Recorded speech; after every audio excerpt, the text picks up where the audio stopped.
Բարև ձեզ արենակիցներ, եթերում 02 հաղորդաշարի հերթական թողարկումն է։ Բոլոր հասարակարգերում կարևորվել է գիտելիքի դերն ու նշանակությունը։ 21-րդ դարում գիտելիքը հասարակության, հետևաբար նաև պետության զարգացման թերևս ամենակարևոր նախադրյալն է։ Ու քանի որ հայտնի է, որ միայն գիտելիքն է օժտված արդար զորությամբ, ուստի հասարակությանն ու պետությանը ծառայության մեջ գտնվողները պարտավոր են ունենալ գիտելիքների անհրաժեշտ պաշար եւ մշտապես ձգտեն այն առավելագույնս կատարելագործելուն։ Ոստիկանությունում գիտակցում են այս իրողությունը եւ որպես առաջնահերթություն դասում ոստիկանության ծառայողների մասնագիտական գիտելիքների կատարելագործման ուղղությամբ իրականացվող աշխատանքները։ Համաձայն ոստիկանության ծառայողների 2015 թվականի ծառայողական պատրաստության պարապմունքների կազմակերպման մասին ԼՂ ոստիկանության պետի հրամանի եւ նույն հրամանի հավելվածով սահմանված ժամանակացույցի ոստիկանության կենտրոնական ապարատի կառուցվածքային եւ առանձնացված ստորաբաժանումների պետերը շարունակում են իրենց ենթակա անձնակազմի հետ անցկացնել ծառայողական պատրաստության պարապմունքներ։ Յուրաքանչյուր ստորաբաժանման պատասխանատու ելնելով ծառայությունը կանոնակարգող օրենսդրության պահանջներից մշակում եւ ոստիկանության պետի հաստատման է ներկայացնում ծառայողական պատրաստության պարապմունքների պլան կոնսպեկտը։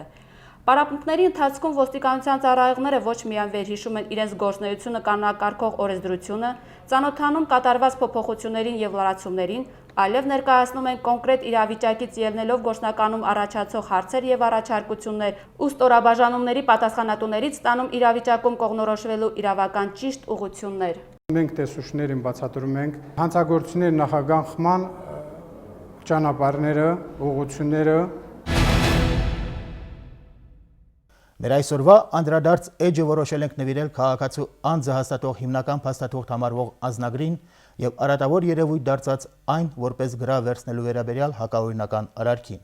Լեռնային Ղարաբաղի Հանրապետության քաղաքացու անձնագիր պարտավոր են ունենալ Լեռնային Ղարաբաղի Հանրապետության 16 տարին լրացած բոլոր քաղաքացիները, անկախ բնակության վայրից։ Լեռնային Ղարաբաղի Հանրապետության քաղաքացու անձնագիրը ԼՂ Հանրապետության սեփականությունն է եւ անձնագիրը կրողի հովանավորն է Լեռնային Ղարաբաղի Հանրապետությունը, որի մասին հայերեն եւ անգլերեն գլխատառերով տպագրված է անձնագրի վերջին էջի կենտրոնում։ Անձնագիրը կորցնելու դեպքում քաղաքացին պարտավոր է 10-օրյա ժամկետում հայտնել ոստիկանությանը։ Գտնված անձնագրերը ենթակա է հանձնման Լեռնային Ղարաբաղի Հանրապետությունում ԼՂ կառավարությանն առընթեր ոստիկանություն, իսկ օտարերկրյա պետություններում դիվանագիտական ներկայացուցիչներ կամ հյուպատոսական հիմնարկներ։ Կասկածյալների, մեղադրյալների, որոնց նկատմամբ որպես խափանման միջոց է ընտրվել չհեռանալու մասին ստորագրությունը կամ կալանքը, ինչպես նաև ազատազրկման դատապարտված անձանց անձնագրերը ժամանակավորապես վերցնում են հետաքննության կամ նախաքննության մարմինները կամ դատարանը, իսկ ժամկետային զինվորական ծառայության զորակոչված անձանց անձնագրերը զինկոմիսարիատները։ Կասկածյալների եւ մեղադրյալների անձնագրերը տերերին է վերադարձում խափանման միջոցի վերացման դեպքում։ Ժամկետային զինվորական ծառայության զորակոչված անձանց անձնագրերը ժամկետային զինվորական ծառայությունից զորացնվելուց հետո։ Նշված դեպքերից բացի անձնագիրը վերցնելը կամ այն որպես գրավ ընդունելն արգելվում է։ Չնայած օրենսդրությամբ սահմանված հստակ ձևակերպմանը, որոշ քաղաքացիներ եւ տնտեսվարողներ շրջանցելով օրենքը անձնագիրը համարում են յուրահատուկ գրավի առարկա։ Ոստիկանության կողմից պարբերաբար ստուգվում են հիմնականում խանութներում պարտքի դիմաց քաղաքացու անձնագիրը այսպես ասած որպես գրավ վերցնելու վերաբերյալ ահազանգերը եւ օրենքով սահմանված կարգով ընդհանցքավորում դրանք։ Մեր տեղամասային տեսուչը մեզ այցելալա, մեզ ասալա, վեր պասպորտի գործերա ոչ մի ժամանակ պասպորտներն չվերցնի կետան դիմաց ապրանք տալ։ Ես տեղյակ եմ դրա մասին եւ իրան էլ ասալում, որ ես вообще այդ պասպորտով աշխատում չում, մերը ճիշտ անես, մեկ պարտքա գրումը, բայց առանց պասպորտի։ Բայց մերը կանխի գումարավա, մուկտի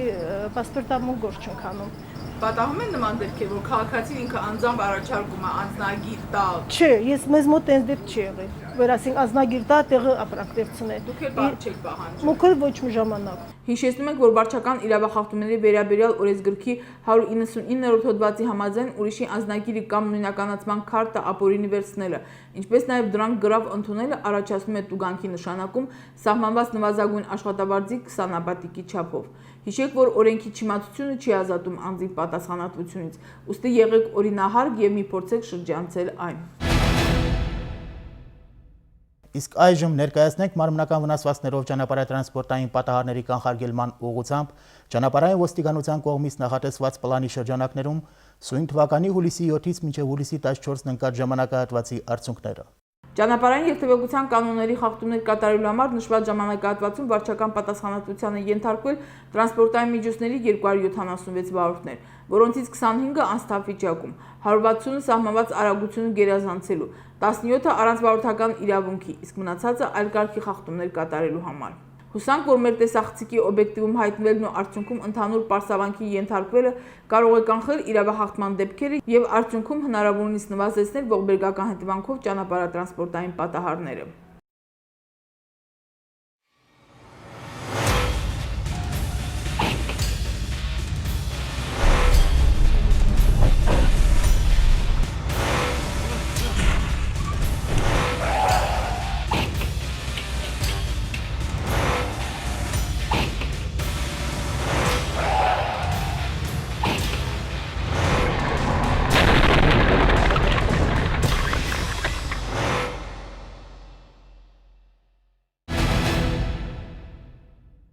Իսկ այժմ ձեր ուշադրությանն եք ներկայացնում Հանրապետության տարածքի օպերատիվ իրավիճակի վերաբերյալ համառոտ տեղեկությունները։ Սույն թվականի հուլիսի 7-ից մինչև հուլիսի 14 նկատ ժամանակահատվածում մարմնական վնասվածքի առաջացմամբ Հանրապետության տարածքում արձանագրվել է 5 ճանապարհատրանսպորտային պատահար, ինչի հետևանքով 7 քաղաքացի ստացել են մարմնական վնասվածքներ։ Հուլիսի 9-ին ժամը 7:50-ի սահմաններում 1992 թվականին ծնված Գալուստ Պողոսյանը վարելով Mercedes-Benz C180 ավտոմեքենան Մարտունի քաղաքից դեպի N զորամաս տանող ճանապարհահատվածի 10-րդ կիլոմետրին դուրս է եկել ճանապարհի երթևեկելի մասից եւ գլորվել ձորը, ինչի հետևանքով ստացել է մարմնական վնասվածքներ։ Հուլիսի 9-ին ժամը 21:20-ի սահմաններում 1965 թվականին ծնված Սուրեն Ավանեսյանը վարելով Opel Zafira ավտոմեքենան Մայրաքաղաքի Մանուկյան փողոցի թիվ 8 շենքի դիմացի ճանապարհահատվածում վրայերթի է ենթարկել 2010 թվականին ծնված Յուրի Մակարյանին, ինչի հետևանքով վերջինը ստացել է մարմնական վնասվածքներ։ Հուլիսի 12-ին ժամը 21:40-ի սահմաններում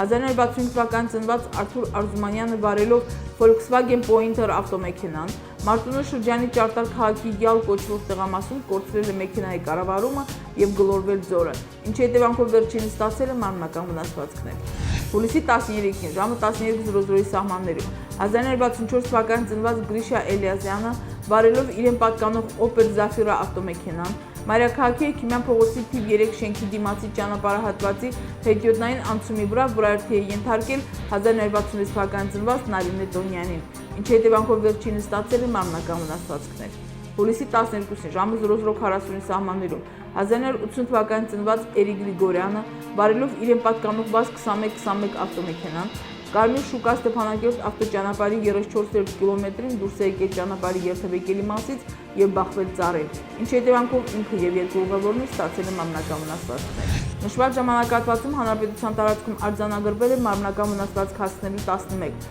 գողության եւ առանց իրացնելու նպատակի թմրամիջոցների ապօրինի շրջանառության 2 ակամ, սպանության փորձի, գողության փորձի, ապօրինի զենքզինամթերք ձեռք բերելու, պահելու եւ իրացնելու, գույքը դիտավորության ոչնչացնելու կամ վնասելու եւ ջրային կենդանիներ ապօրինի արթունահանելու մեկական հանցագործության դեմ։ Իրականացված օպերատիվ հետախուզական եւ քննչական աշխատանքների շնորհիվ բացառությամբ գողության 2 հանցադեպի, մնացած բոլոր դեպքերով հանցագործներ կատարած անձիկ հայտնաբերվել են։ Գողություններ կատարող անձանց հայտնաբերման ուղղությամբ օպերատիվ հետախուզական եւ քննչական աշխատանքները շարունակվում են։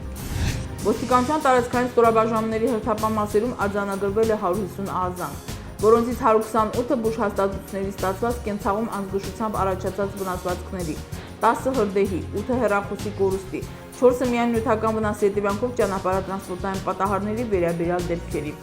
Բոլոր ահազանգերով անմիջապես դեպքի վայրեր է մեկնել ոստիկանության տարածքային ստորաբաժանումների օպերատիվ խմբերը եւ օրենքով սահմանված կարգով ընթացքավորել դրանք։ Մեր այսօրվա հաղորդումը մոտեցավ իր ավարտին։ Բարի նոց ձեզ։